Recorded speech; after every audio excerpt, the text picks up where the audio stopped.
en homenaje al excelentísimo señor don Antonio García Bellido y García de Diego, que tendrá lugar con una serie de intervenciones. Veo ya a los ponentes preparados para intervenir. Les diré la palabra, traten de ajustarse al horario que hemos previsto. Yo quisiera decir unas palabras, Antonio. Ya sé que cuando uno le hace un homenaje es bastante difícil oír los elogios que le hacen, pero vamos a ver, yo cuando pensé en el homenaje que te hacemos, pensé que cuando uno llega a la academia, te dan en una unidad monetaria que podríamos llamar prestigio, te dan a la entrada a la academia te da un prestigio, porque la academia es antigua, porque se llama Real Academia de Ciencias Exactas, Físicas y Naturales, pero sobre todo yo creo que el prestigio que te da la academia es que esto ha sido la academia de Cajal y de Chegaray, de Palacios, de muchísimos, yo qué sé, de Enrique Moles y don Manuel Lora Tamayo, de Cabrera y Palacios, y ya más recientemente, aunque ya no estén entre nosotros, de don Ángel Martín Municio y don Carlos Sánchez del Río. Y eso es el prestigio que te da la academia cuando uno entra, que uno forma parte de algo de que esas personas formaron parte. Y yo creo que la única manera que tiene un académico de devolver esa especie de préstamo, de prestigio, es aportando prestigio a la academia. Y yo creo que no se puede aportar más prestigio, Antonio, que el que has aportado tú. Te tengo que dar las gracias en nombre de la academia, en nombre del sistema universitario español, en nombre del Consejo Superior de Investigaciones Científicas, de la Residencia de Estudiantes de la Cultura de España, y el mío muy personalmente por tu amistad. Muchísimas gracias, Antonio. Voy a daros la palabra. Ya sabe, Antonio, que digo lo que pienso. Vamos a empezar el acto dando en primer lugar la palabra al profesor José de Celis, del Consejo Superior de Investigaciones Científicas y director del CBM. Muchas gracias, señor presidente. Señores y señoras académicos y estudiantes, discípulos, amigos, familia, club de fans de Antonio, en el breve periodo de tiempo... No, tengo el micrófono aquí. En estos 15 minutos voy a intentar hacer un pequeño resumen breve de la historia y contribución de Antonio a su área de conocimiento, que es el área de la biología del desarrollo, empezando primero por dar un poco de contexto al tiempo en el que Antonio se formó como científico joven y al estado del conocimiento en diferentes áreas que tienen un gran impacto en lo que él vino a trabajar luego. El trabajo de Antonio se puede medir en términos de 22 tesis doctorales, de una manera cuantitativa como otra cualquiera, distribuidas a lo largo del tiempo entre 1973 y 2006, o 160 publicaciones entre 1962 y 2009. Y lo que voy a intentar trasladarles hoy es un poco qué estructura tiene este trabajo y por qué ese trabajo lo estamos homenajeando hoy y qué impacto tuvo en el área de la biología del desarrollo. Para dar un poco de perspectiva histórica tenemos que ponernos primero en la etapa de formación de Antonio y en el tipo de influencias científicas e intelectuales que él recibió antes de iniciar su carrera independiente.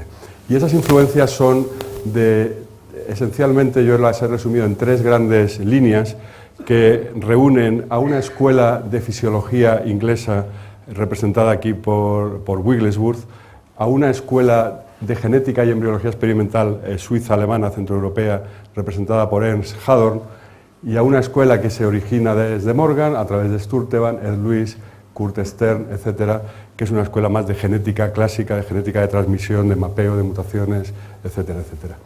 Antonio supo extraer de cada una de estas líneas de enseñanza un aprendizaje que después le sirvió como base para definir y redefinir muchos problemas que él no fue el primero en identificar, que estaban ya en el entorno, pero que sí supo plantearlos de una manera, digamos, moderna. Y ahora me referiré a lo que significa moderna. El campo en el que Antonio trabajó, la biología del desarrollo, en esa época se entendía más como embriología experimental, entendida como análisis de respuestas de embriones ante diferentes tipos de perturbaciones experimentales y extraer conclusiones que se intentaba que fueran lo más de mecanismo posible sobre cómo ocurría el desarrollo embrionario. Por otro lado, la genética que tenemos en esa época es una genética formal dedicada al estudio de alelos que son los elementos que nos permiten identificar, mapear los genes, pero que todavía no tienen un concepto claro de cuál es su función normal.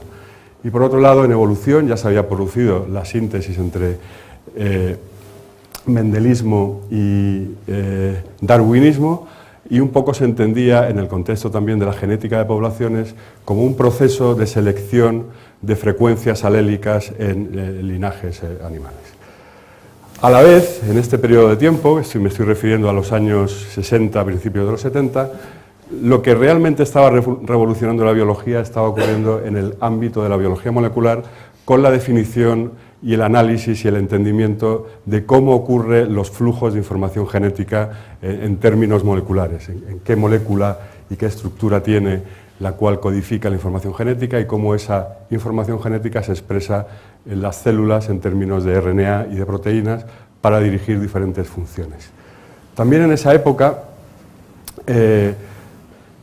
tenemos ya las primeras nociones de que los genes, además de codificar enzimas, también pueden participar en procesos de regulación genética, sobre todo a través del estudio del operón LAC, que se publicó creo que en el año 1960, y también tenemos un principio de morfogénesis, sobre todo referida a procesos de autoensamblaje que se dan lugar en virus a partir de proteínas idénticas, cuyo ensamblaje viene definido por las propiedades de las subunidades que la componen. Y de todo este magma, lo que voy a intentar mostrarles hoy es la transformación que ocurre en conceptos en el área de la biología del desarrollo, con una gran participación como iniciador, catalizador, motivador, etcétera, de Antonio. La carrera profesional de Antonio estuvo esencialmente dedicada a tres grandes temas. Uno que podemos llamar células, otro que podemos llamar genes y otro que podemos llamar patrones de diferenciación, patrones bidimensionales de diferenciación en tejidos epiteliales. En cuanto a células, sus primeros trabajos, los que realizó en parte en el laboratorio de Haddon, tienen que ver con intentar identificar cuáles son las propiedades que dan identidad a las células. Y son experimentos que tienen una gran conexión con la embriología experimental clásica. Son experimentos de agregados celulares, disociados, trasplante de células, etcétera, etcétera.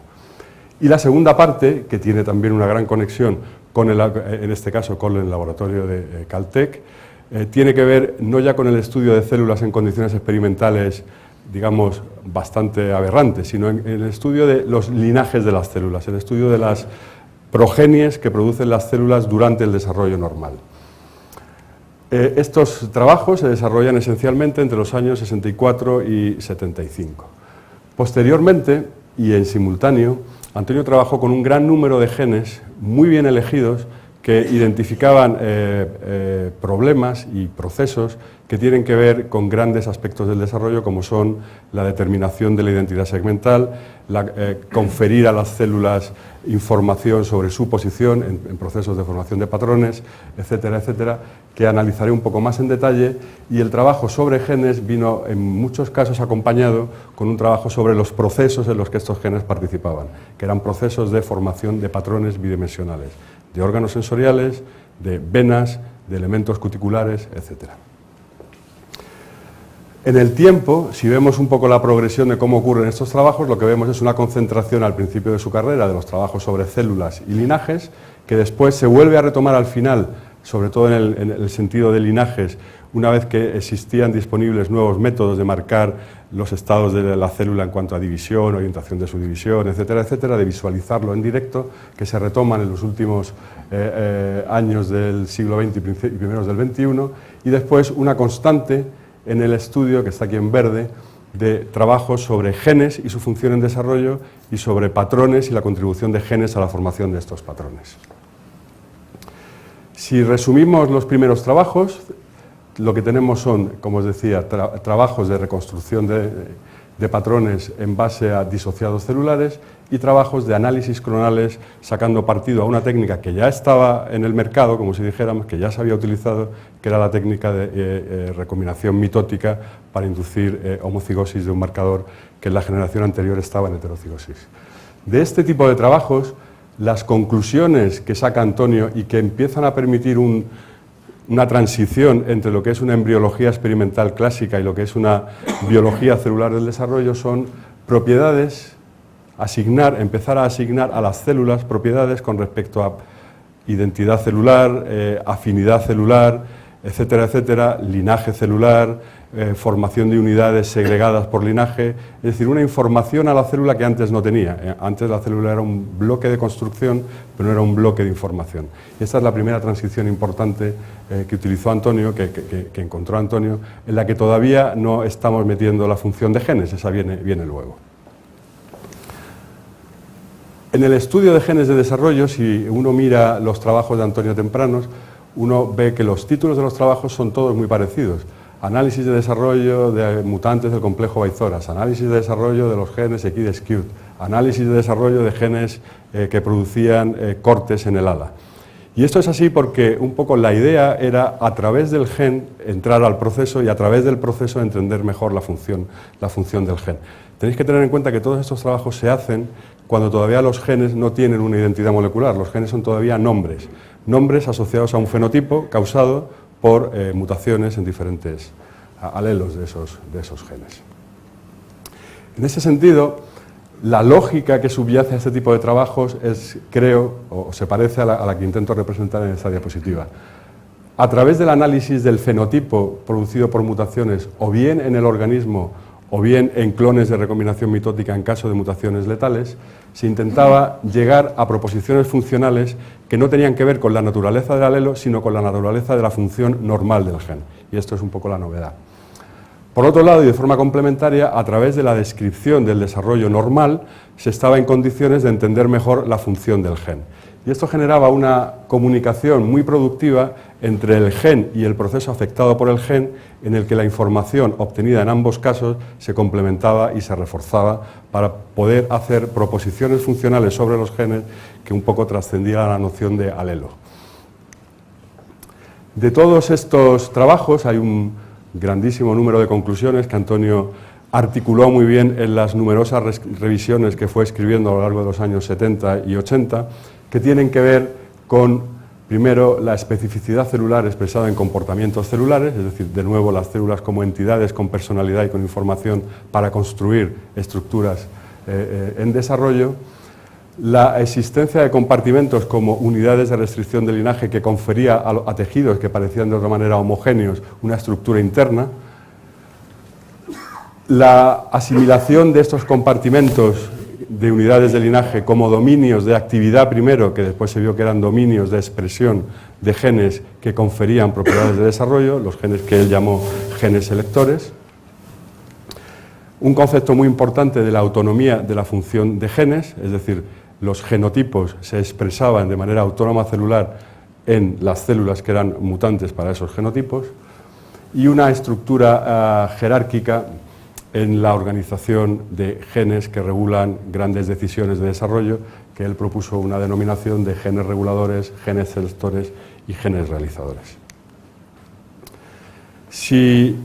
Esto es un poco el resumen de la primera etapa de Antonio. Si pasamos a la segunda etapa, lo que voy a intentar ahora en la siguiente diapositiva es un poco reconstruir el proceso lógico por el que el laboratorio operaba a la hora de intentar producir información relevante sobre problemas particulares. Voy a utilizar primero como ejemplo el del patrón de órganos sensoriales de Drosophila. La primera cosa y un aspecto que es clave en la manera de aproximarse al trabajo de Antonio es la necesidad de definir el problema y de identificarlo de la manera más clara y precisa posible para que sea susceptible de ser analizado y descompuesto en etapas lógicas. En este caso, la naturaleza del problema era muy sencilla, era cómo se distribuyen los órganos sensoriales formando un patrón bidimensional en la cutícula del tórax de Drosophila que es constante entre generaciones y que solo cambia debido a mutación genética. Para ello necesitamos un sistema, la formación de órganos sensoriales, y mutaciones que de diferente manera afecten a este proceso, al proceso de formación de órganos sensoriales, y que jugando con ellas nos permitan entender las reglas de construcción de este patrón de órganos sensoriales. En lo que resumo aquí a la derecha están el conjunto de publicaciones que Antonio y su grupo fue haciendo. La primera, y esto es también muy general, en muchas áreas en las que Antonio ha abierto camino, la primera y segunda publicación son de él, y a partir de ahí van entrando progresivamente diferentes estudiantes y colaboradores. Es decir, cada tema de trabajo se va convirtiendo en una saga, como El Señor de los Anillos, en la que los diferentes caracteres van entrando progresivamente y van aportando, porque Antonio siempre dejó una gran autonomía a la hora de desarrollar los temas experimentales, van aportando y se va construyendo una relación de refuerzo sobre ese problema. Desde el año 79 hasta el año 91 se vinieron produciendo publicaciones sobre el tema de la formación del patrón de órganos sensoriales, cuya reconstrucción lógica es la que resumo aquí. Primero, definir un gen que determinaba la formación de un órgano sensorial, los genes del complejo Equidus-Skewed, que de nuevo tampoco eran genes en los que Antonio fuera el primero en trabajar, eran genes que estaban ya en el mercado. Él lo que hizo fue darles una perspectiva de desarrollo que no se había dado antes, prácticamente. En segundo lugar, definir, ampliar el ámbito de Skewed a otros genes reguladores, estos dos que vengo mencionando aquí, y ampliar el ámbito de regulación de Skewed no solo a genes que codifican para factores de transcripción que regulan la expresión de otros, sino para genes que participan en rutas de señalización celular.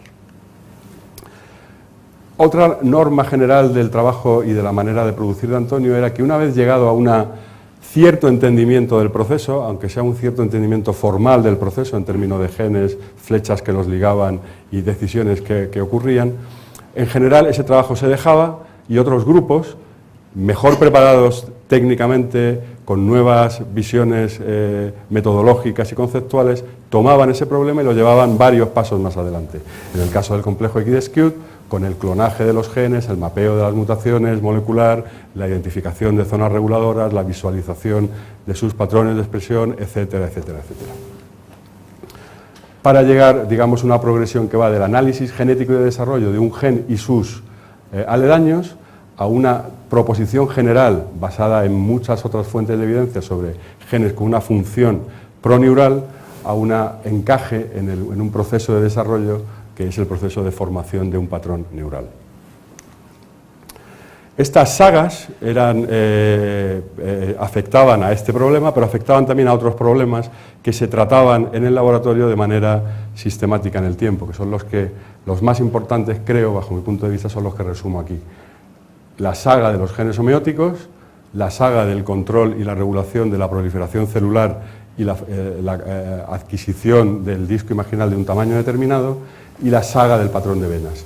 Muchas de ellas empezaban con trabajos que eran solo de Antonio y poco a poco iban entrando diferentes personajes secundarios, pero que todos asumíamos que esa parte de nuestra contribución a la saga era una parte muy personal, muy nuestra, y por eso creo que también gran parte de la buena interacción que teníamos con Antonio era nuestra implicación con el papel que nos había sido asumido en cada saga.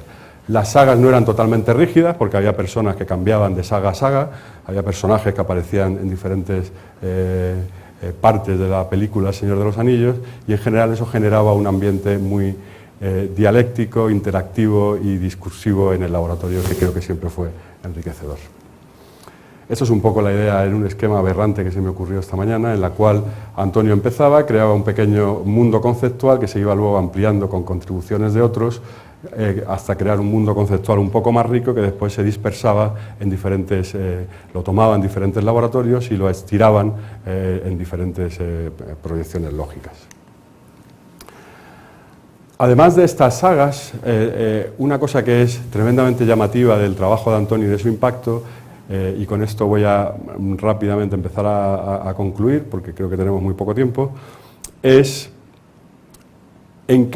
cómo evolucionaron diferentes abordajes que el laboratorio de Antonio y él esbozaron en su momento y que después se convirtieron, por el trabajo de otros muchos que se tomaron en serio, que ahí había un problema que merecía la pena profundizar en él, en partes claves de nuestro entendimiento actual de los procesos de desarrollo. Por poneros varios ejemplos, en el caso de los compartimentos de linaje, la contribución experimental del laboratorio de Antonio esencialmente fue definir los compartimentos como unidades de linaje, proponer que los compartimentos eran dominios de expresión de genes selectores y proponer que eran las unidades básicas de construcción de los organismos. A partir de ahí, no solo esto fue así, sino que además se fue viendo, por el trabajo de otros muchos grupos, ya una vez explotado el campo de la biología del desarrollo en Drosófila, que los compartimentos servían como referencia para posicionar la expresión de genes que eran ligandos de rutas de señalización celular, que estos genes tenían un efecto organizador sobre el patrón, que estos genes regulaban la expresión de otros genes en dominios más o menos extensos y que estos dominios más o menos extensos se iban convirtiendo, refinando mediante jerarquías de regulación transcripcional en dominios más y más restringidos que al final acababan por coincidir con los elementos del patrón que originariamente queríamos explicar. Esto es así tanto para el problema de los compartimentos como para el problema de la polaridad celular, en el cual también el laboratorio de Antonio fue pionero en reunir y analizar los genes que alteraban en condición mutante la polaridad de las células del epitelio y que después se convirtieron, tras el trabajo de muchos grupos, en genes claves en rutas de señalización que definen la polaridad planar de las células en un epitelio. Lo mismo para los genes selectores, que pasaron de ser una curiosidad en Drosófila con unos fenotipos muy sexys a ser algo general y universal de todos los organismos multicelulares. Eran genes conservados, eran genes que tenían no solo conservado su función en asignar identidades a unidades homólogas, sino también su orden en el genoma, etcétera, y que correspondían a proteínas que regulaban la expresión génica. Asimismo, los genes reguladores, en los que también empezó trabajando el laboratorio de Antonio, como los genes Polycom y Trizoras, después resultaron ser genes claves en la regulación epigenética que se dedica a mantener activado o reprimido el estado de activación o represión de ciertos genes. En resumen, bajo mi punto de vista, si queremos resumir en pocas palabras la contribución de Antonio, y en gran parte debido a, por un lado, la época interesante en la que le tocó vivir, por otro lado, su talento y su capacidad de asimilar el entorno en el que vivía para sacarle el mejor partido posible, identificando de una manera precisa los problemas que eran, por un lado, relevantes y, por otro lado, problemas que eran susceptibles de ser resueltos utilizando técnicas relativamente sencillas de análisis genético. En ese sentido, la contribución de Antonio está en catalizar una serie de transformaciones, que resumo aquí, en el cual las células pasan de ser bloques de construcción a ser unidades de referencia informacionales durante el desarrollo, los genes pasan de ser alelos y series alélicas útiles para mapear su posición en un cromosoma a ser la manera de entrar y de definir la función normal de una proteína. La evolución, en vez de ser sustituciones alélicas, se convierte en cambios, en combinatorias de regulación que ligan a los genes que dirigen el desarrollo, y en general la biología pasa de ser una ciencia muy fenomenológica de historia natural a ser una ciencia dura con principios fundamentales y con reglas claras de derivación de niveles de complejidad progresivos. Y con eso acabo. Muchas gracias por su atención y Antonio, muchas gracias a ti por todo. Señoras y señores académicos, familiares y amigos de Antonio, el título de mi charla es Genética, genes y linajes en la vida y obra de Antonio García Bellido y se fundamentaba en una distribución del trabajo que teníamos que hacer y que diseñó José Félix. Básicamente consistía en que él iba a hablar del desarrollo, yo de la genética y los restantes oradores de la evolución, pero él ya lo ha dicho prácticamente todo. De manera que haré lo que pueda.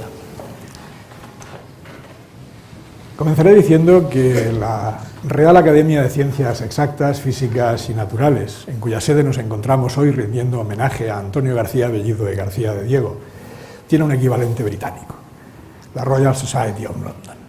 Antonio es miembro de ambas instituciones.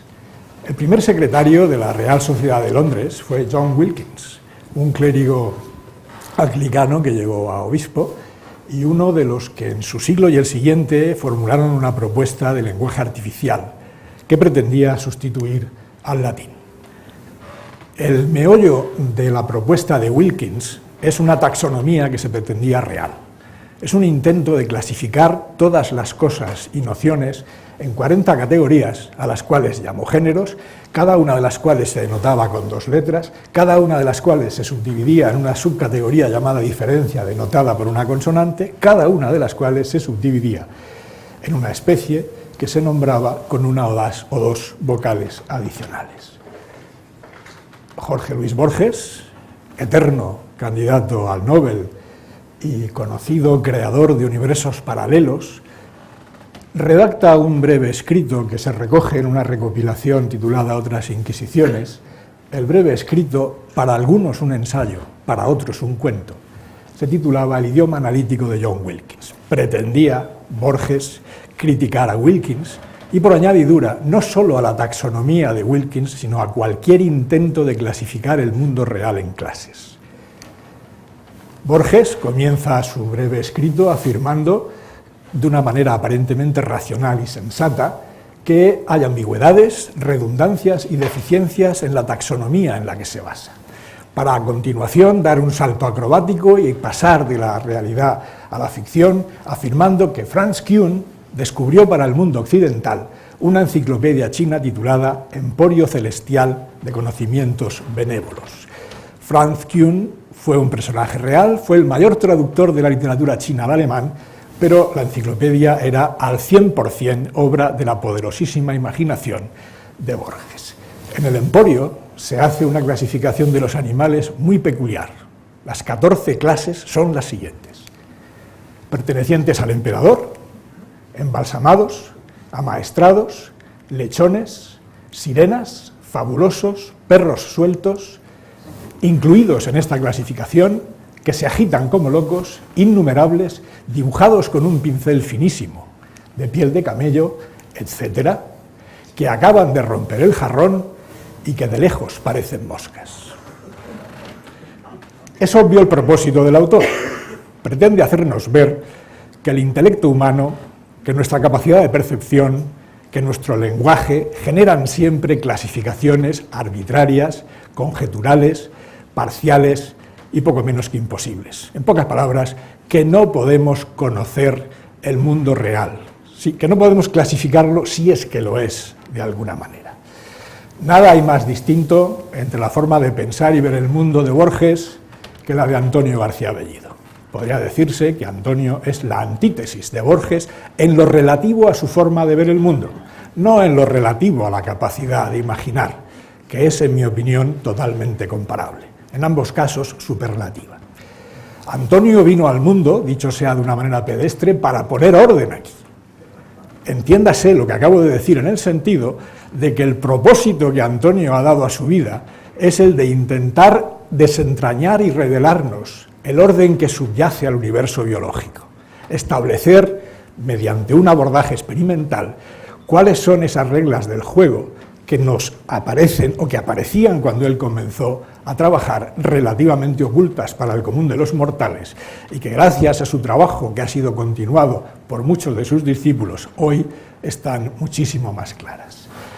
Antonio siempre ha intentado visualizar el orden subyacente a dos fenómenos esenciales al mundo biológico, que son el desarrollo y la evolución. Dije antes que hay un aspecto común entre Antonio y Borges, que es esa imaginación superlativa que ambos poseen y demuestran, y además otra: utilizan la metáfora magistralmente. Borges, de una manera prácticamente cotidiana, mientras vivió y escribió, y Antonio solo ocasionalmente, pero de una manera particularmente brillante. Antes, tengo que poner un poco de luz. Johann Wolfgang von Goethe fue un hombre universal, para algunos el último hombre universal que pisó el planeta Tierra. Dramaturgo, poeta, filósofo, científico. Definió el concepto de homología, por poner uno de los muchos, aunque no utilizó ese vocablo, de la misma manera que hablamos de leyes de Mendel, y él nunca habló de leyes, en su acepción biológica, en la metamorfosis de las plantas, por ejemplo. Goethe, y eso se relaciona conmigo porque yo he trabajado durante un tiempo en organogénesis de la hoja para Goethe, y dice que lo descubrió paseando por ciertos jardines en cierta ciudad de Italia. Para él la hoja es el órgano básico del reino vegetal, el cotiledón es una hoja imperfecta y los órganos florales son variaciones de la hoja. Sus últimas famosas palabras fueron luz, más luz. Esa última frase en su lecho de muerte se ha interpretado de múltiples maneras, alguna de ellas muy pedestre, quería que alguien abriera un poco más la ventana. Según Ed Lewis, premio Nobel en 1995 por sus trabajos en Drosophila melanogaster, Antonio utiliza magistralmente la metáfora y utiliza como ejemplo ilustrativo la parte final de una conferencia inaugural de Antonio en una reunión que se tituló Desarrollo y Neurobiología de Drosófila, que tuvo lugar en una ciudad de la India en 1982. Decía Antonio en esas últimas palabras de su conferencia inaugural, las que aparecen en la pantalla. En mi opinión, el mejor instrumento para ver el orden en esta jungla, se refiere a la dificultad asociada al análisis del desarrollo y la neurobiología de Drosófila, es la genética. La genética es precisamente una ciencia de interacciones que descubre los elementos de un conjunto y establece sus relaciones jerárquicas. Aquí hay tres aspectos centrales del pensamiento de Antonio que ya mi predecesor ha discutido, que son, en primer lugar, que la genética es una herramienta poderosísima, en segundo lugar, que es una ciencia de interacciones, que por tanto va mucho más allá del papel que se le había asignado a esa genética en la primera mitad del siglo, que básicamente consistía en una mecánica muy bien definida, muy perfecta, que era capaz de colocar determinados genes, entidades no definidas, pero con fenotipos asociados a su ausencia de función, en un lugar de un mapa, lo que hemos llamado tradicionalmente cartografía génica. Para Antonio los genes eran mucho más que eso y generaban conjuntos que estaban definidos no por la naturaleza de cada uno de sus componentes, sino fundamentalmente por la forma en que interaccionaban, interacciones que en muchos casos eran jerárquicas, estaban definidas por una jerarquía que suponía que unos genes le daban órdenes a otros, esos a otros, y eso acababa determinando la identidad de una célula, que a su vez no dependía solo de su decisión personal, sino del hecho de que esa célula vivía, como ha dicho José Félix, en una comunidad social, en la que había una intercomunicación permanente. Terminaba Antonio García Bellido su intervención de hacer un inciso. Ed Lewis ha modificado este texto, ha extraído partes a su conveniencia, era algo más largo. Termina, según Ed Lewis, Antonio, en esa conferencia inaugural, su intervención diciendo que la genética es más una ciencia de la gramática que de la fonética, que nos puede ayudar como el hilo de Ariadna, de ahí la metáfora, para no perdernos en el laberinto. Si la genética va a ser el hilo de Ariadna, recomendaría a todos prestar mucha más atención al hilo que a la propia Ariadna. Quiero terminar esta charla, dijo Antonio, parafraseando las últimas palabras de Goethe: genética, más genética. Cuando puse la palabra linaje en el título de esta charla, asumí que más de uno de los presentes pensaría de inmediato que iba a hablar de los linajes celulares, de los cuales Antonio ha hablado numerosísimas veces, y en torno a los cuales ha generado numerosísimas ideas operativas. No voy a hablar de linajes celulares, solamente de dos de ellos: el linaje familiar, lo que en derecho se llama el linaje de sangre, y el linaje intelectual. Antonio es nieto, hijo, padre, hermano y, según me ha confirmado hace unos minutos, abuelo de intelectuales, en el sentido de personas que dedican su vida al conocimiento, que su trabajo está relacionado con el conocimiento. Su abuelo materno, Vicente García de Diego, fue secretario de la Real Academia Española. Su padre, Antonio García y Bellido, fue miembro de la Real Academia de Historia. Dos de sus hijos son científicos, una nieta va a serlo, por lo que me ha dicho, y también hay un linaje intelectual. Antonio, desde el punto de vista intelectual, ha tenido ascendientes y descendientes, y sus descendientes son los que ya ha mencionado José Félix, Wigglesworth, Hadron, Sturtevant y Lewis, entre otros, y ha creado escuela, en el sentido más amplio de la palabra. Varias generaciones de biólogos del desarrollo en España y fuera de ella, solo algunos de los cuales estaban en la fotografía que ha mostrado mi predecesor, en la medida en que ahí solo había una primera generación, no los descendientes, las siguientes generaciones filiales.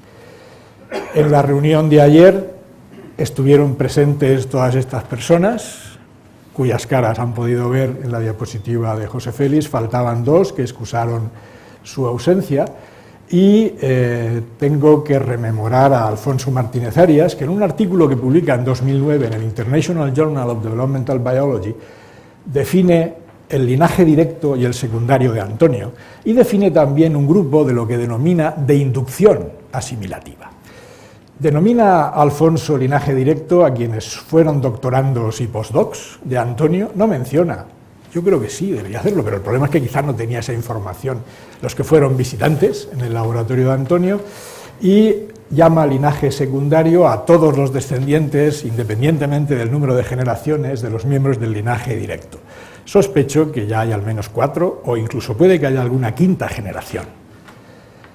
En cuanto a inducción asimilativa, Alfonso habla de estas personas que voy a mencionar y sus descendientes. Las personas son Juan Morel, Jaume Baguñá, Fernando Jiménez, Lucas Sánchez, Isabel Guerrero, y no se menciona a sí mismo, pero se deduce del contenido del texto que lo es al 100%. Antonio García Bellido y la genética, que fue el tema del que se me pidió que hablara, tuvo un periodo formativo, que ha descrito también José Félix, que comienza cuando en la biblioteca, que tuvo el privilegio de disfrutar porque era de su padre, encontró algunos libros de divulgación científica que le hicieron interesarse por el problema no de si fue antes el huevo o la gallina, sino de cómo se convierte el huevo en la gallina, el desarrollo. Cursa interesado por la biología del desarrollo, ciencias biológicas, del 53 al 58, y allí encuentra que la inmensa mayoría de sus profesores son didactas de una biología sin vida. Transmiten, o más bien dictan, conocimientos relacionados con conceptos pretendidamente clásicos, pero en realidad meramente anticuados. Y, por supuesto, intenta satisfacer esas deficiencias de una docencia arreglada, que para él no es todo lo buena que debería ser, leyendo, por supuesto, en lenguas extranjeras, y eso está a punto de costarle un suspenso en genética. Por tanto, se puede decir que el primer encuentro oficial de Antonio con la genética fue en realidad un tropiezo.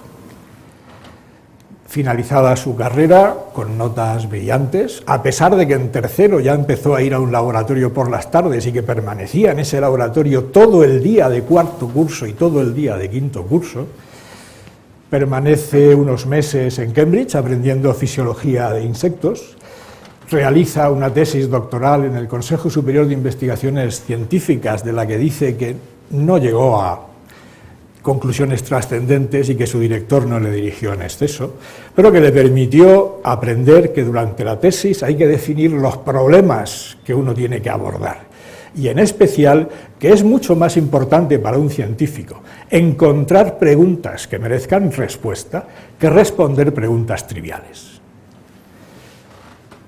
Después de su tesis doctoral, permanece en Zúrich con Ernst Hadorn durante varios años, pasa unos meses en España y después va a Pasadena a permanecer durante unos años con Sturtevant y Lewis, y con Hadorn aprende embriología, con Sturtevant y Lewis en el Instituto de Tecnología de California aprende genética. Genetics es la revista de la Sociedad Americana de Genética. Entiéndase aquí el vocablo americana en el sentido que ellos le dan, estadounidense. Es una revista, era la revista central de la sociedad, ahora hay una segunda y algunas más. Nunca ha manifestado ni la sociedad ni la revista el más mínimo sentido del humor, de hecho no tiene por qué. Pero lo más parecido a una demostración de sentido del humor que tuvieron fue la portada de este ejemplar del año 2009, en el cual dicen que reflejan a los miembros de la banda de genéticos, los periodistas ahora nos llaman genetistas, que contribuyeron a establecer y extender el principio conductor de la biología moderna, la evolución. La imagen estaba inspirada en el conocidísimo disco de los Beatles llamado El Club de la Banda de los Corazones Solitarios del Sargento Pimienta, en la cual no tenía por qué. Hay dos científicos, Einstein y Carl Jung. Se dice también que por ahí está escondido Sigmund Freud, pero yo reconozco que lo he buscado y no lo he encontrado. Y volviendo a la portada de aquel ejemplar de Genetics, la parte derecha está llena de personas que o bien influyeron directamente sobre Antonio, o bien contribuyeron a generar el magnífico ambiente que el Instituto de Tecnología de California proveyó a Antonio en aquel momento. Puedo proporcionar a quien lo desee estas imágenes, sin problema. Me refería a que en la imagen, por supuesto, está a un lado Dobzhansky, al otro Fisher, en el centro Mendel, Wallace, tres imágenes de la misma persona, Charles Darwin, joven, de mediana edad y anciano. El de mediana edad se parece un poco a Antonio, ¿verdad? Bueno, en la parte derecha decía, también está, por supuesto, Linneo y Rosalind Franklin. En la parte derecha decía, hay una serie de personas que generaron el ambiente que de Caltech disfrutó Antonio. Thomas Morgan, el padre de la genética del siglo XX, que fue el primer decano de la división de biología. Dos de sus discípulos, Sturtevant y Bridges, el otro Müller está aquí, Ed Lewis, discípulo de Sturtevant, y también Biddle, Pauling y el padre indiscutido de la biología molecular en su escuela informacional, para algunos otros el padre indiscutido de la biología molecular, Max Delbruck. También está por ahí Seymour Benser, que fue coetáneo de Antonio. Es sorprendente que en esta imagen, en la que hay 36 personas, 8 sean de la misma institución y 5 de ellas hayan recibido el Nobel, lo cual nos dice algo acerca de qué criterios aplicaba Antonio para elegir el lugar al que se iba a formarse. Hitos en la obra de Antonio García Bellido, pues no hablaré mucho de ellos, ya que lo ha hecho José Félix, pero son importantes en sus propias palabras, en las propias palabras de Antonio: los experimentos de disociación-reasociación celular, el análisis clonal, el descubrimiento de los compartimentos, el análisis de letales en mosaicos, una consecuencia del desarrollo del análisis clonal, que permitió un cambio drástico en la medida en que hasta ese momento los letales eran entidades que mataban. Por tanto, lo único que podía hacer uno era mirar el embrión muerto, había muerto. Se trata obviamente de letales recesivos, de ausencias de función de genes, que al ser recesivos en heterocigosis no causan efecto alguno. La herramienta tiene una utilidad que deriva del hecho de que en un individuo heterocigótico y por tanto aparentemente normal y de facto normal a nivel fenotípico se puede generar una región en la cual desaparece, digámoslo así por simplificar, el alelo normal. Y por tanto se pueden ver los efectos en tejidos adultos de la ausencia de función de un gen que matan el embrión y que por tanto, sean cuales sean sus funciones en el adulto, no se pueden estudiar.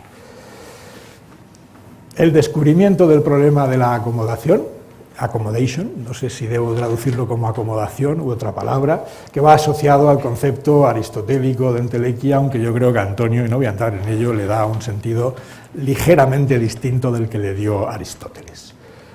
Antonio García Bellido siempre ha estado interesado por la complejidad, siempre se ha atrevido a abordarla.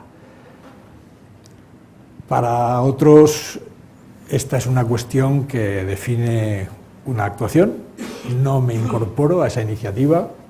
Para otros, sin embargo, es algo que no hace que uno se arredre. Ese es el caso de Antonio. No voy a entrar a describir, porque se me exige que me atenga a una determinada agenda, pero simplemente quiero decir que fueron dos los complejos, muy complejos en el sentido más amplio de la palabra en cuanto a su comportamiento, su número de alelos, que cada una de las ausencias de función parcial de los genes de ese complejo causaba un fenotipo que no se podía ordenar en porcentajes de 5% de efecto, 6% de efecto, etcétera, sino que tenían efectos en distintos lugares y momentos que no eran seriables en severidad. Uno de ellos fue Equidiscute, el otro fue el complejo bitórax. El interés que Antonio tenía en estos complejos lo refleja claramente este índice del capítulo con el cual contribuye a este congreso que se celebró en Finlandia en 1981. El único apartado que tiene subapartados es el de la regulación. Y concretamente se habla de un modelo de regulación, del control por represión, del inductor y el represor.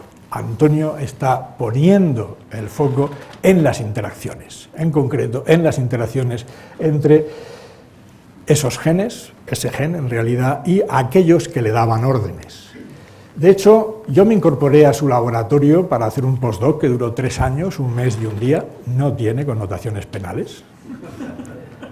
fueron los años más felices de mi vida desde el punto de vista intelectual, pero fueron 3 años, 1 mes y 1 día. He tenido otros periodos en los cuales, visto desde fuera, se podría decir, has tenido más éxito en cuanto a logros, en cuanto a publicaciones, en cuanto a financiación, en cuanto a, por qué no decirlo, batallas libradas y ganadas contra la burocracia local, nacional y autonómica, pero nunca me lo pasé tan bien como allí.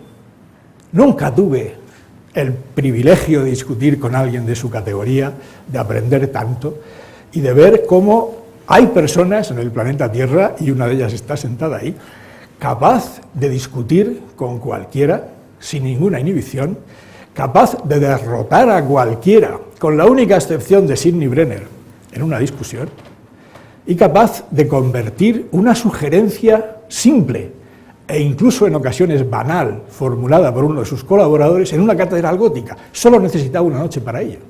Se iba con el problema a casa, y la tontería que tú le habías dicho se había adquirido el carácter de teoría.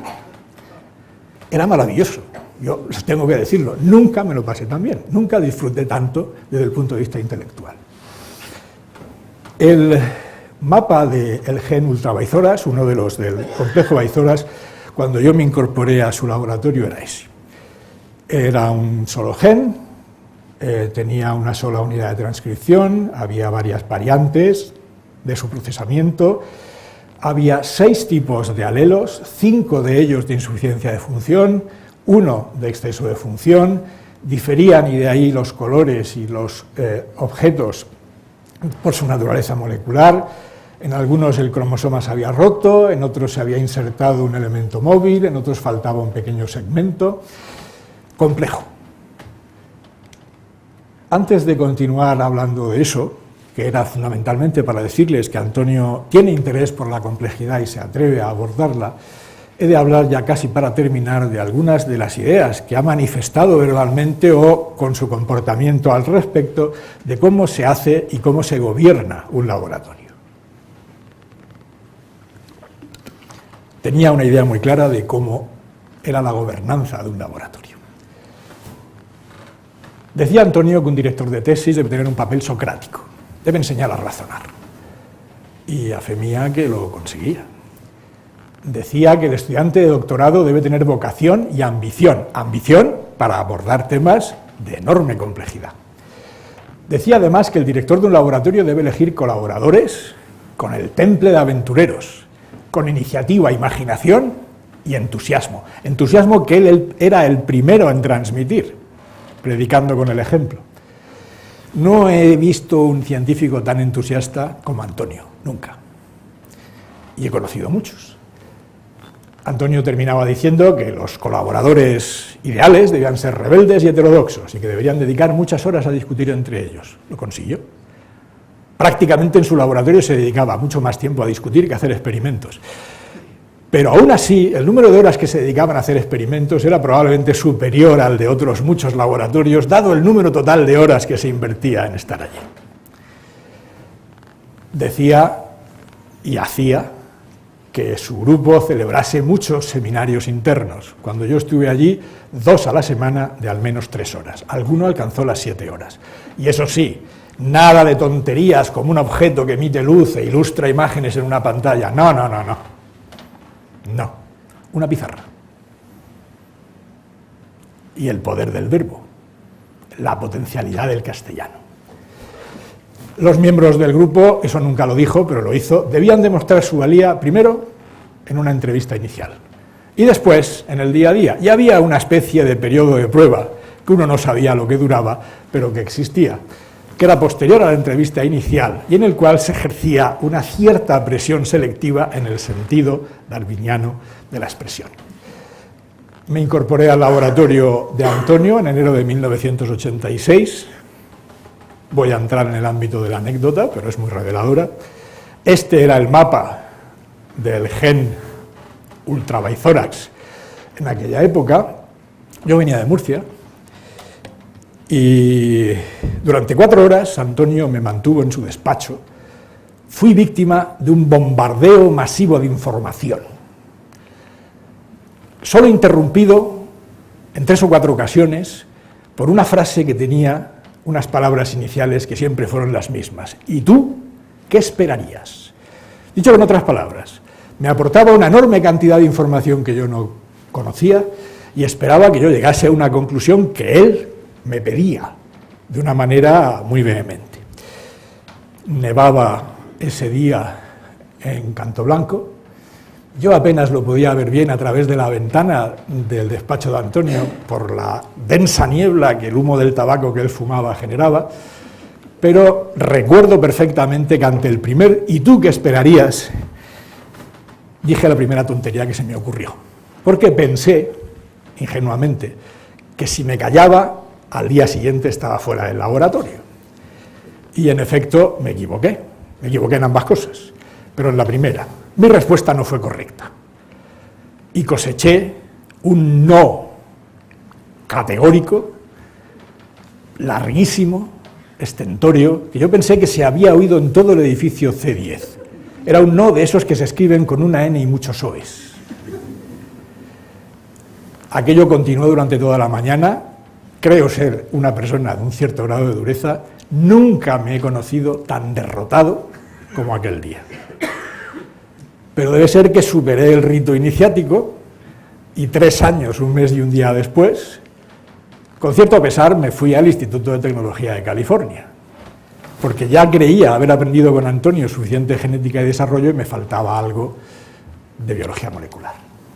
Lo que Antonio calificó con un no era la pregunta de qué pasaría si se combinase una mutación Enterobaizoras, creo que Enterobaizoras 1, Baizoras, creo que Baizoras 3, y Posbaizoras, creo que Posbaizoras 2, en el triple mutante. Él me informó de los fenotipos individuales y me dijo, ¿y el triple mutante, tú qué esperarías en cuanto a su fenotipo? Pretendía que yo le dijera que el díptero había dejado de serlo y se había convertido en ese monstruo en el cual, en lugar de haber un segundo y un tercer segmento torácico, no había ningún tercer segmento torácico y, sin embargo, había 2 segmentos torácicos. Reconozco que fui incapaz. Me fui, como decía, ya termino, al Instituto de Tecnología de California, y Antonio, que ha demostrado su interés por aprender y conocer y discutir con gente nueva numerosas veces en su vida, ha hecho, al menos que yo sepa, 4 sabáticos, 2 de ellos en Caltech, uno en Sydney y otro en Roma. Yo me incorporé al laboratorio de Eric Davidson en 1989, el laboratorio de Eric, formulador de uno de los primeros modelos de regulación de la expresión génica en organismos pluricelulares, que según Antonio dijo que se parecía mucho al de Jacobi-Monod multiplicado por n. El laboratorio de Eric estaba en el sótano de estos 2 edificios, el Kerckhoff, que se había construido por orden del primer decano de la División de Biología, Thomas Morgan, y el ELS. El caso es que Antonio apareció por allí para hacer un sabático y, por tanto, tuvimos ocasión de compartir ideas y experiencias. El laboratorio, ya lo he dicho, estaba en el sótano de esos 2 edificios y tengo que decir, casi para terminar, que de cuando en cuando, en aquellos pasillos, habitualmente silenciosos, se oía un no largo, estentorio, categórico. Era Antonio, que discutía con Eric Davidson e intentaba convencerle de que abandonase el erizo de mar con el cual Eric había trabajado toda su vida, que era una especie californiana, recuerden que estamos en el área metropolitana de Los Ángeles, y que lo sustituyese por una especie australiana que, a diferencia de Strongylocetus purpuratus, carece de metamorfosis y, por tanto, era mucho más fácil de analizar. No lo consiguió, pero no lo dejó de intentar. Estas 2 imágenes no deben ser interpretadas al pie de la letra, ya que parecen 2 puntos en una serie temporal y en una de ellas Antonio está callado, mientras que Eric Davidson, con su aire tejano habitual, y yo, bastante más joven que ahora, estamos hablando. Lo habitual no era eso. Antonio hablaba mucho más que Eric, Eric mucho más que yo. Termino mi charla diciendo que me gustaría parafrasear a Antonio cuando parafraseó a Goethe, diciendo él, genética más genética, y Goethe, luz más luz. Yo diría Antonio más Antonio, en el sentido de que creo que he tenido y pienso que he logrado transmitir esa idea, el privilegio de trabajar con uno de los mejores científicos que ha tenido este país, y que pienso que si la biología de nuestro país, que yo creo que está a un muy alto nivel, muy por encima del nivel de la financiación que recibe, hubiera tenido media docena de personas como él, estaríamos muchísimo mejor. Muchas gracias por su atención y su paciencia.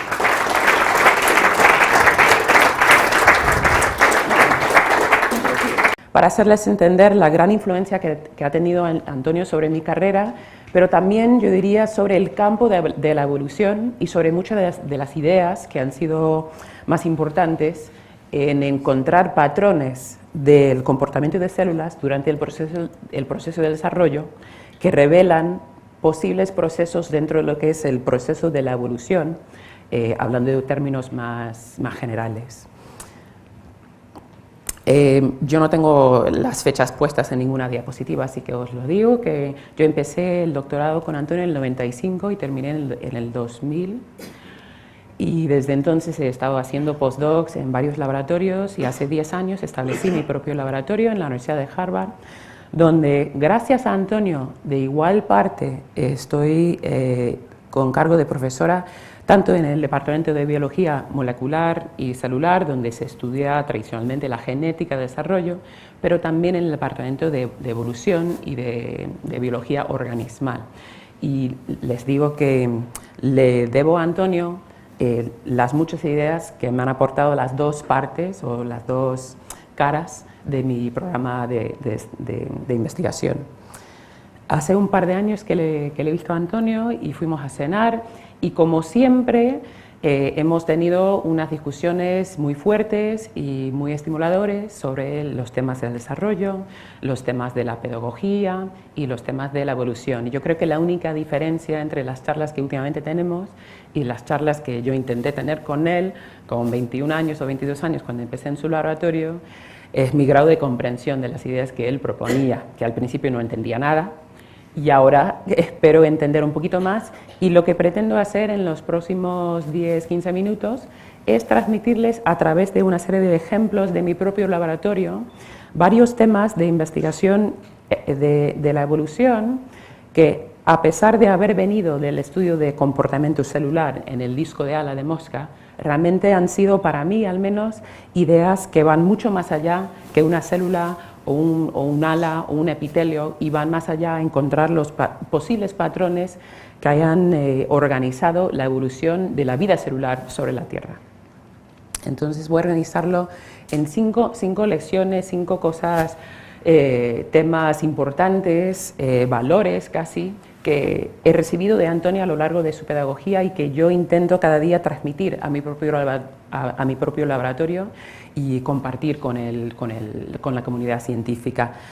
La primera idea es que es muy importante ignorar la competición. Y esto lo decía de una manera u otra varias veces Antonio a lo largo de los estudios míos. Y yo creo que lo que él quería decir con esta idea era que cuando uno está gastando energía pensando en, pues, qué es lo que pensaría otra persona en el experimento que propongo, o yo no sé si está muy de moda lo que estoy intentando estudiar, eso es energía que uno está gastando en una cosa que no es el trabajo en sí. Por tanto, un trabajo hecho con menos de total energía que tiene uno es un trabajo que va a ser, pues, subestándar. Porque la única definición de poder hacer el mejor trabajo de la que uno es capaz es meter toda la energía que uno tiene. Y al final y al cabo no merece la pena hacer ningún trabajo si uno no lo va a hacer a 100%. Entonces esta idea nos sirvió muy bien a mí, a varios estudiantes. De hecho era uno de los primeros estudiantes de doctorado que yo tenía cuando empecé el laboratorio en Harvard, y nos pusimos el programa de solucionar la estructura de manera cristalográfica de una proteína determinada.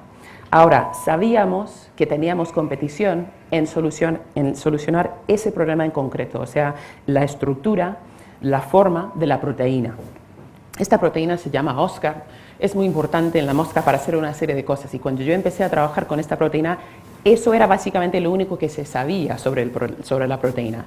Era que era muy importante en la mosca, pero parecía que no existía ningún otro animal pero para la mosca era imprescindible para establecer la línea germinal, o sea, para hacer estos gametos, espermatozoides y ositos. Entonces nos interesaba mucho, con un laboratorio que trabajamos con procesos de reproducción, nos interesaba entender mejor la función de esta proteína. Entonces, un primer paso muy pequeño, muy concreto, era solucionar la estructura, cómo era la forma, y a lo mejor a lo largo de entender la forma podíamos entender el mecanismo de función del gen. Pero, como había dicho, teníamos competición. Había 2 laboratorios más, uno en los Estados Unidos, otro en Alemania, que estaban trabajando en el mismo problema, y ellos publicaron la estructura que nosotros ya habíamos solucionado, pero ellos también lo publicaron antes que nosotros. Ahora, uno podría pensar, sobre todo el estudiante John Srujek que hizo el trabajo, que estaba en ese momento en el 6º año de doctorado, uno podría pensar que él hubiera dicho, bueno, ya está para la ciencia, ya me voy, esto ya no vale para nada, porque si uno está compitiendo con otros, pues entonces ¿qué merece la pena? Pero les digo que para nosotros eso realmente no fue una tristeza demasiado grande, porque la visión nuestra que teníamos, inspirado por Antonio, iba mucho más allá de esta proteína. Les había dicho que en el momento en el que empezamos nosotros a trabajar con esta proteína se pensaba que existía solamente en moscas. Pues a lo largo de esos años, debido al trabajo no solo de ese estudiante que he mencionado, sino que a otros estudiantes que luego vinieron después en mi laboratorio, descubrimos que esta proteína realmente existe en todos los insectos, o sea, tiene una edad de al menos la edad de los insectos, que es al menos 450 millones de años, que además esta proteína ha cambiado de función en varios linajes de insectos, y nosotros, a través de seguir más allá de pensar solo en la estructura, donde teníamos competición, sino que en los patrones evolutivos que podría revelar la secuencia y las funciones genéticas de esta proteína en varios bichos, hemos descubierto un posible mecanismo nuevo de nacimiento de este gen, que es que este gen nació recibiendo una parte de secuencia de un genoma de una bacteria que entró en el genoma de un insecto ancestral y se fusionó allí con una secuencia que estaba allí dentro del insecto ancestral y se creó un gen nuevo con una secuencia, con una serie de dominios que no tuviera ninguna otra proteína ni en bacterias, ni en alemanes, ni en plantas, ni en hongos, ni en ningún otro dominio de vida celular. Y además, ahora teniendo tantas secuencias de tantos insectos que antes no se había pensado que existía, porque la gente estaba muy concentrada en mirar solo la función de un gen en un bicho solo, pero nosotros al tener muchísimas, casi 400 secuencias de genes Oscar de varios insectos, pudimos proponer una serie de cambios evolutivos que podían explicar a nivel bioquímico cómo podría haber cambiado de función esta proteína de tal forma de que en un tipo de insecto tiene un trabajo en la línea germinal, por ejemplo, y en otro tipo de insecto tiene otro trabajo completamente distinto, por ejemplo, en la memoria, en el sistema nervioso. Entonces, con este ejemplo les quiero decir que el enfocarse demasiado en lo que es la competición local realmente no sirve la ciencia, en lo que nos sirve es tener una visión más amplia, buscar patrones más allá de un experimento en concreto, que al final al cabo es menos importante quién termina haciendo el experimento, es más importante quién termina viendo una visión más grande, unos patrones dentro de todos los resultados de los varios experimentos. La segunda lección que he aprendido de Antonio vino de una cosa que dijo una vez en un seminario del laboratorio. Una pobre estudiante que estaba dando el seminario empezó a dibujar uno de los dibujos que se ve mucho en los papeles de biología de desarrollo, que son nombres de genes con señales y otro nombre de gen y otra señal, como si la genética de desarrollo funcionase de una forma lineal con pocas piezas. Y lo que dijo Antonio era que tenemos que cortar el seminario porque eso era un ejercicio de tontos, e intentar dibujar esos diagramas eran pues simplificaciones de mentes débiles. Entonces lo que yo saqué de ese lab meeting era que la biología era un proceso tan complicado que realmente, a pesar del hecho de que a veces se puede y a veces se debe estudiar los genes y sus funciones uno a uno, solo vamos a entender las funciones de los genes cuando consideramos las funciones en las redes enormes en las que realmente operan los genes, porque no hay ningún gen que opere en aislamiento. Todos los genes tienen parejas y colegas con los que tienen que colaborar para efectuar el proceso de desarrollo. Entonces, esta idea, esta visión del desarrollo, hemos intentado aplicar a otros problemas que estamos estudiando. Por ejemplo, los genes que controlan el desarrollo del sistema reproductivo de la mosca, que es otro tema de investigación en mi laboratorio. Claro que de vez en cuando sí que hacemos esos estudios gen por gen, con un mutante, otro mutante, doble mutante, triple mutante. Y sí que esos estudios son importantes, pero al final y al cabo esos nos restringen a una visión que contiene muy pocas genes y muy pocas células. Entonces, lo que intentamos hacer es no solo eso, gen por gen, sino que estudiar las funciones de cientos y de miles de genes a la vez, con lo cual estamos ahora en la región del network analysis, del análisis de las redes de interacciones de genes. Y esto nos resulta muy importante porque nos permite ver no solo cuál es la función de este gen en el desarrollo normal del sistema, sino que cuáles son los genes que funcionan juntos en redes o sintagmas, como han escuchado ahora, que los llamaba Antonio, cuáles podrían ser las funciones de esos sintagmas, y esto, a su vez, nos permite predecir posiblemente cuáles de los sintagmas, que hay varios, podrían ser más o menos importantes en varios procesos de la evolución. Por ejemplo, este proceso que llamamos aquí el sintagma central, si rompes cualquier parte de este sintagma, rompes todo el sistema. Ya no hay reproducción, pues ya no hay evolución. En cambio, si rompes cualquier miembro de estos sintagmas aquí que afectan solo la puesta de huevo o solo la morfogénesis de una parte del ovario, ahí puedes efectuar cambios en la capacidad reproductiva de la mosca sin matar a la mosca o sin hacerle estéril. Entonces sospechamos y proponemos que estos sintagmas pueden ser los sustratos de la evolución más fácilmente que otros sintagmas. Una tercera lección vino de un comentario algo personal, pero que yo le he visto su aplicación científica también. La primera vez, después de 2 años y medio que no había estado, yo soy de Canadá y había venido a Madrid aquí a hacer la tesis con Antonio. Y después de 2 años y medio que no había hecho una visita a mis padres a Canadá, le pedí permiso a Antonio que por favor que fuera de vacaciones a ver a mis padres. Y me dijo que sin problema, que yo tenía libertad total, pero que también tenía responsabilidad total. Y lo que yo entendía por eso era que para mí Antonio se fiaba de mí en el sentido de que yo podía hacer lo que a mí me parecía necesario para llevar a cabo pues tanto el trabajo como mi vida. Pero la responsabilidad última y el impacto y la contribución del trabajo que yo pudiera tener, iba a restar únicamente conmigo. Entonces yo iba a ser responsable por eso. Yo he intentado transmitir ese mensaje a mis alumnos y les reconozco que eso me ha sido bastante difícil, pero me ha sido también muy instructivo el intentar enseñar a los estudiantes, que estos son el grupo de estudiantes con los que trabajo ahora, intentan transmitirles la importancia de asumir la responsabilidad ellos mismos por sus propias ideas y por el hacer los experimentos. Y eso ha sido un ejercicio muy importante porque nos ha resultado que los estudiantes han llevado a cabo varios tipos de trabajo que si fuera por mí yo nunca lo habría hecho. Por ejemplo, uno de los estudiantes míos ha empezado una colaboración con los de informática y matemática aplicada. Y en este proyecto están cuantificando y midiendo el comportamiento de cada una de las células dentro de la embriogénesis temprana de un grillo. Ahora estudiamos un grillo en vez de una mosca en este caso, porque, de nuevo, tomando una visión amplia de la evolución, nos damos cuenta de que la manera de desarrollar del embrión de la mosca no tiene nada que ver con la manera de desarrollar del embrión de casi cualquier otro insecto.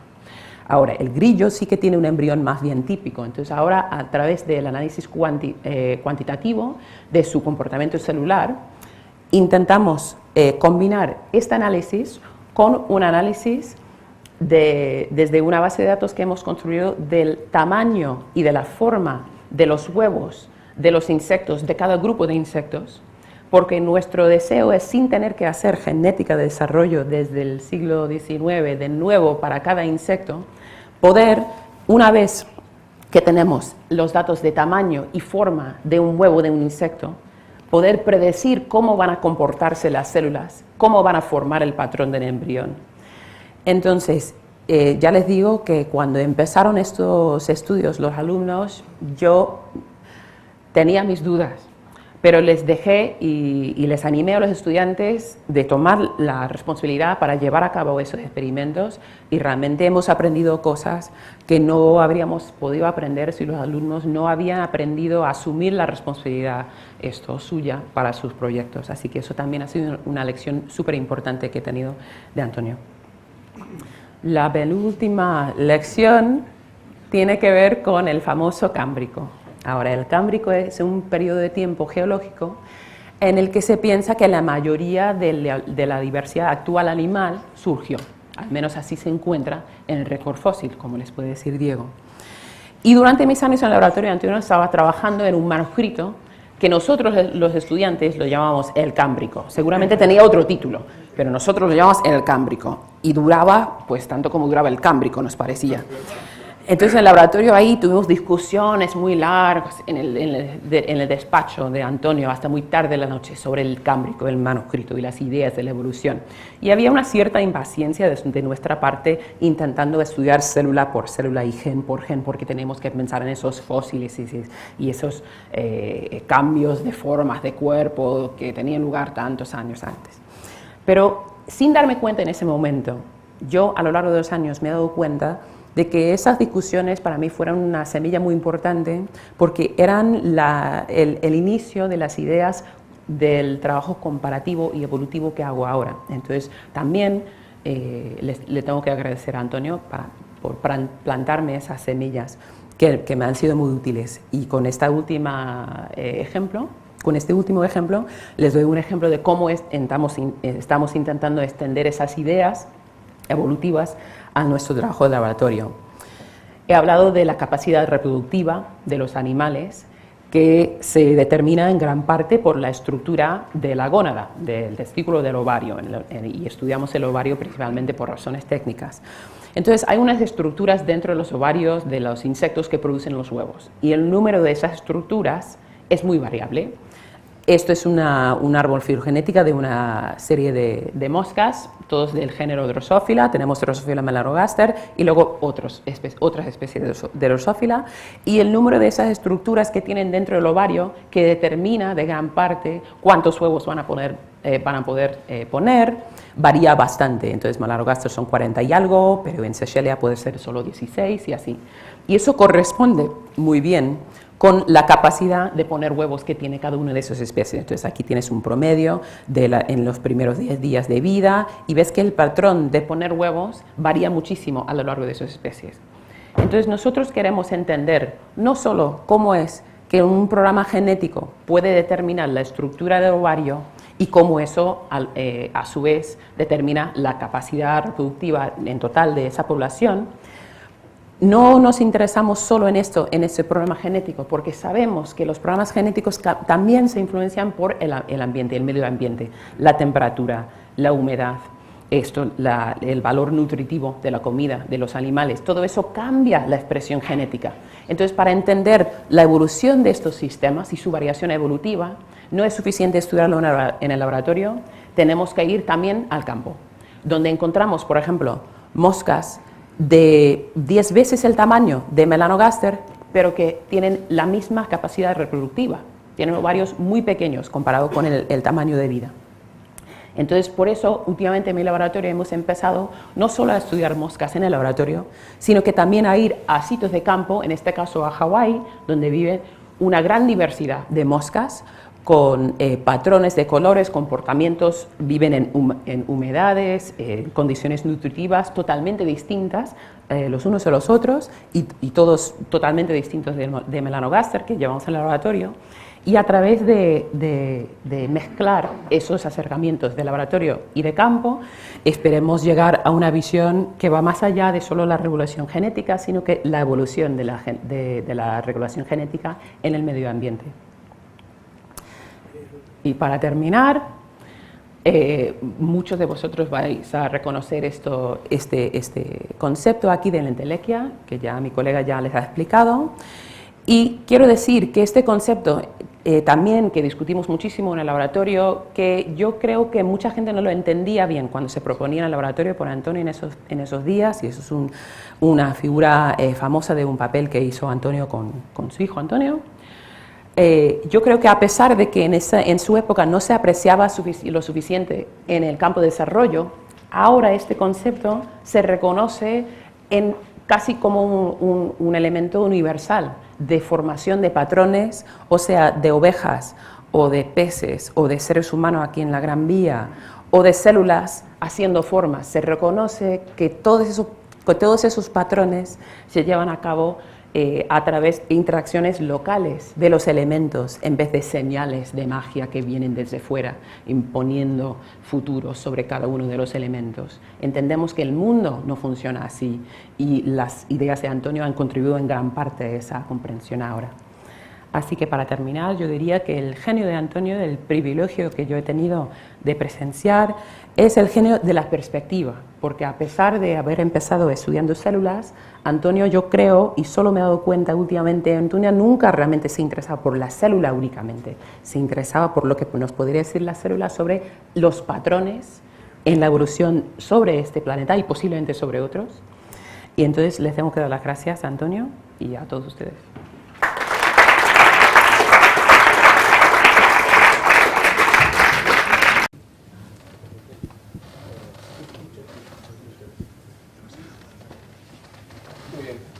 Voy a ser extremadamente breve. Quiero decir solamente dos cosas generales. Una es que es un gran honor para mí dar una charla en este lugar, y otro que para mí es una alegría y un placer el poder participar en este homenaje a García Bellido, que ha sido la persona que más ha influido en cómo pienso intelectualmente en ciencia. Lo que os voy a contar es una historia hipercomprimida. Se me pidió que hablara de evolución y yo voy a hablar de otra aproximación evolutiva que no es la que normalmente todo el mundo está acostumbrado a oír hablar, y es el estudio de la evolución a través de las estructuras homólogas seriales. Aquí podéis ver un milípedo y se ve claramente que, como el cuerpo de casi todos los animales, está segmentado, y además que en cada uno de los segmentos hay una serie de estructuras que están repetidas. En este caso hay un par de patas en casi todos los segmentos. Muchos animales son segmentados, nosotros también, nuestra columna vertebral es una demostración de eso, pero durante la evolución cada uno de estos segmentos ha tendido a evolucionar para dar una función más especial. Y en el caso de nuestra columna vertebral se puede ver que algunas de las vértebras están asociadas a costillas para proteger los órganos internos, mientras que hay otras que no tienen costillas y permiten que haya una flexibilidad en nuestro movimiento. La razón de que todos los animales segmentados tengan diferentes morfologías en los distintos segmentos se debe a que existe un grupo de genes muy interesantes que Antonio participó en el estudio inicial de ellos, que son los genes homeóticos o genes Hox. Los genes Hox son una familia que se expresan a lo largo del animal en diferentes regiones. Aquí tenéis una in situ que muestra 7 genes Hox donde se expresan simultáneamente. Y lo que se puede ver es que el gen Hox sex-com-reduce se expresa en esta zona cefálica y es responsable de la formación de las estructuras que hay en esa región, por ejemplo, una glándula salival que va a formarse solamente ahí, mientras que si miráramos a otro gen, como el gen abdominal B, que está en la parte más posterior del embrión, es responsable de la formación de estructuras que solamente se dan en ese segmento posterior. La divergencia evolutiva de estos órganos seriales nos lleva en determinados casos, como en la mosca de la fruta, en la que yo trabajo, en que podemos ver que existen 3 órganos que son más o menos idénticos y que le permiten a la mosca moverse. Sin embargo, si miramos en otro animal, en otro insecto, podemos ver que la mantis religiosa ha desarrollado el primer par de patas para otra función, que es la captura de presas, mientras que en el alacrán cebollero está desarrollado para hacer túneles y en el caso del saltamontes no es el primer par de patas, sino el tercero, que ha variado para dar unos saltos que le permiten escapar cuando le quieren atrapar sus predadores. De modo que, viendo esta imagen, podemos ver que a pesar de que estos órganos seriales tienen diferentes funciones y diferentes aspectos, son lo suficientemente parecidos para que nadie en esta sala ponga en duda que han provenido de un órgano que inicialmente era homólogo. Sin embargo, podemos imaginar que si hay millones de años de evolución, y eso es lo que ha ocurrido, podría darse el caso en que la divergencia haya sido tan grande que cuando miramos esos órganos ya no los podemos dar como homólogos. Y lo que quiero comentar es un caso extremo de evolución divergente que creemos que hemos encontrado en el laboratorio, que está en el origen de los órganos respiratorios y de las glándulas de los insectos. Primero os voy a presentar muy brevemente estos órganos. Las tráqueas del animal, de la larva, son una estructura repetida, como se puede ver en esta imagen, por esas rayas, pero sobre todo cada uno de los segmentos da lugar a un trozo de esas tráqueas. Y de hecho podemos ver que son un órgano repetido, sobre todo si estudiamos cómo durante el desarrollo estos órganos han aparecido. Y podéis ver que en cada segmento, desde el segundo segmento torácico hasta el octavo abdominal, hay un parche de células que es idéntico al que hay en otros segmentos. Esto es una estructura serial repetida. El otro órgano que quiero comentar es la glándula anular. Este es el órgano secretor de hormonas más importante que tiene la mosca y se compone de varias glándulas que se han fusionado en la misma estructura. Solamente voy a comentar sobre esta en roja, que es la glándula protorácica, que produce la ecdisona, y esta en verde, que produce el corporalata, que produce la hormona juvenil, que como todos sabéis es fundamental, ambas hormonas, para la muda y la metamorfosis de todos los insectos. De modo que si comparamos morfológicamente dónde se encuentran estos dos órganos, vemos que posicionalmente y morfológicamente están en diferentes lugares. Estos son los túbulos que llevan el aire de la tráquea, y aquí en el centro, en esta visión dorsal de una larva de drosófila, vemos dónde se forman estos agregados de células que producen las hormonas y que están rodeando la aorta, que está en esta posición, y a donde van a secretar las hormonas. De modo que morfológicamente y funcionalmente son completamente distintas. De modo que, ¿cómo podemos nosotros sugerir que tienen un origen evolutivo común? Esto lo descubrimos estudiando el desarrollo de los genes que forman la tráquea. Este es uno de los genes, ya lo he enseñado antes, más importantes que forman la tráquea, se llama tráqueales. Sin ese gen no habría tráqueas en absoluto, y podemos ver que se expresa en las células traqueales durante todo el desarrollo, incluso cuando están formando estas redes de túbulos. Sin embargo, tráqueales no es el único gen que se requiere para formar las tráqueas. Existe otro que también es muy importante, se llama ventral veinless, y como pueden ver aquí, la expresión de ambos genes es muy similar, con una diferencia básica, y es que en la zona más anterior existen 3 parches de expresión de ventral veinless que no expresan tráqueales, como pueden ver ahí. En el laboratorio hemos utilizado un truco que ha sido pegar una proteína fluorescente al gen, de modo que ahora podemos ver cómo estas células, dónde están y cómo se mueven durante el desarrollo. Y si hacemos eso, lo que podemos llegar es a la conclusión de que estas células que están en la zona anterior, durante el desarrollo se van a migrar y van a acabar poblando la zona que va a ser la glándula anular. Y pueden ver aquí, en la zona lateral y la zona dorsal, estas son las glándulas que van a producir las hormonas. Ahora, utilizando esta herramienta, podemos ver cómo estos dos órganos, que son tan diferentes, varían desde el principio, en el que son células homólogas en segmentos en la misma posición, y podemos ver, en este caso, 4 segmentos en el que nos vamos a fijar en este, que es el que da la tráquea más anterior, y vemos que durante el desarrollo lo que ocurre es que las células invaginan y como son células epiteliales, se mantiene la estructura de epitelio y van a formar estos túbulos durante el desarrollo y van a producirse estas fusiones. En ningún momento las células pierden la característica epitelial. ¿Qué ocurre si nos fijamos ahora en estos dos grupos de células que van a dar lugar a las glándulas? Si observamos inicialmente, estas están invaginando exactamente igual que hacen las tráqueas, son células polarizadas, epiteliales, pero en determinado momento hay lo que se denomina una transición epitelio-mesénquima, en el cual las células pierden el contacto con las vecinas, dejan de ser un epitelio y se convierten en células extremadamente migradoras que van a ir desde una parte del embrión hasta otra, y en el proceso lo que van a hacer es fusionar estos dos primordios para dar la glándula en anillo. ¿Qué es lo que está causando que haya esta migración tan extremada?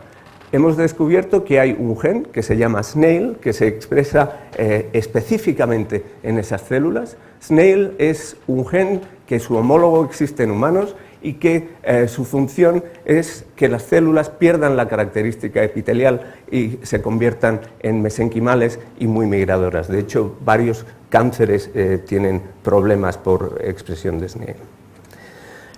Aquí pueden ver cómo esas células que ahora estamos marcando con el gen SNAIL, cómo están in vivo migrando y cómo se van hacia la zona dorsal. ¿Qué ocurriría si nosotros ahora observáramos un mutante en el cual este gen no se expresa? Lo que ocurre es que las células que van a dar la glándula se han formado, están en esa posición, pero normalmente deberían haber llegado ya en este momento a la zona dorsal. Sin embargo, estas células han dejado de migrar, aún se mantienen como epitelio y están formando, curiosamente, unas pequeñas bolsas que contactan con el epitelio exterior. Es decir, están formando algo que ahora se parece muchísimo a una tráquea en el desarrollo temprano. ¿Qué es lo que está haciendo que estas células activen este gen SNAIL que las convierte en migradoras? Hemos observado que existen dos de esos genes HOX, genes homeóticos, de la zona cefálica, que se requieren para que esas células empiecen a ser migradoras.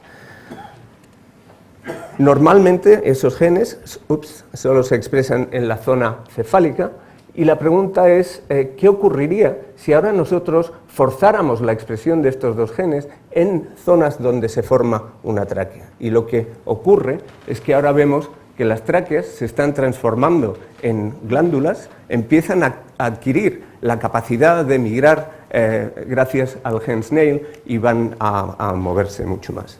Y aún más, hemos observado que exactamente lo contrario ocurre. Si vemos las células que forman la tráquea, que son estas de aquí, y ahora lo que hacemos es coger uno de los genes homeóticos, HOX, que se expresan en la tráquea, y forzamos su expresión en las células que normalmente dan tráquea, lo que vemos es que estas células ahora van a empezar a expresar genes de tráquea que normalmente solo se expresarían hasta esta posición, y ahora vemos que están en esa zona, y de hecho estas células ya no van a formar glándulas, sino que van a formar pequeños túbulos. ¿Qué conclusión es la que queremos sacar de aquí? Y espero que muchos tengan sus opiniones críticas. Durante la evolución que dio lugar a los artrópodos, pensamos que hubo un ancestro común, en ese famoso Cámbrico, en el cual había un animal que era segmentado y tenía los segmentos todos más o menos iguales. No sabemos en ese momento las células que dieron lugar a la tráquea y a la glándula qué era lo que estaban haciendo, pero pensamos que eran similares. A medida que se da la evolución hacia los artrópodos, hay una invención primordial, que es la formación de un exoesqueleto. Y el exoesqueleto ayuda mucho a proteger al artrópodo, pero tiene dos problemas fundamentales. Primero, el epitelio no puede intercambiar gases fácilmente, con lo cual tiene el animal que inventar un sistema para hacer la respiración más eficiente. Y por otro lado, tenemos que el animal no puede crecer libremente, puesto que el esqueleto está en el exterior, es como una armadura. Por tanto, tiene que desarrollar un sistema que le permita cambiar el esqueleto para poder crecer.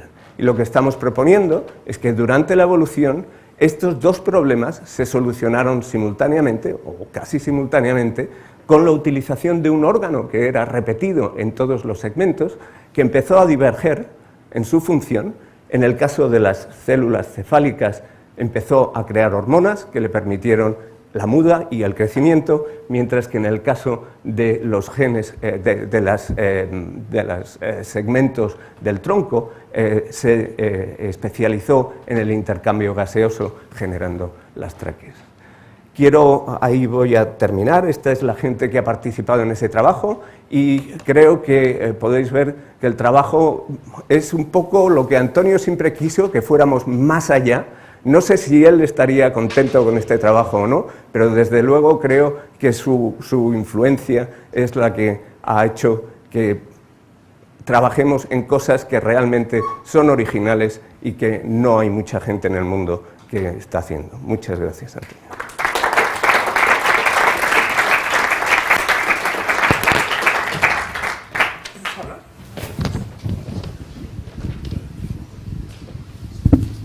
Ni siquiera me siento ahí en el puesto de honor, por lo menos de comunicante, para deciros que muchas gracias por haber venido, que todo lo que se puede decir sobre lo que yo he hecho a lo largo de los años está dicho. No es que esté de acuerdo con ello, pero sí que está dicho, algunas veces hasta muy bien. Y decir también que yo pensaba haberos contado cómo se hace una pata, por lo menos la visión actual que tenemos de ello, pero no lo sabemos. O sea, resumo diciendo que quedan muchos misterios y fundamentales en la evolución todavía para ser entendidos, y es posible que con argumentos dialécticos e intelectuales como los que habéis visto hoy se pueda conseguir algo. Es solo posible. Desde luego lo que no va a ser una sumatoria, el resultado de datos fonéticos de un gen tras otro o una estructura tras otra, sino que de alguna manera tiene que haber combinaciones, tiene que haber un resumen combinatorio de esas proposiciones que son los genes. Gracias de nuevo por haber venido, gracias a la Academia por haberme invitado y haber hecho posible esa reunión. Es muy de agradecer lo de la Academia y en particular por su presidente, que fue muy positivo a decir que se hiciese. Y gracias.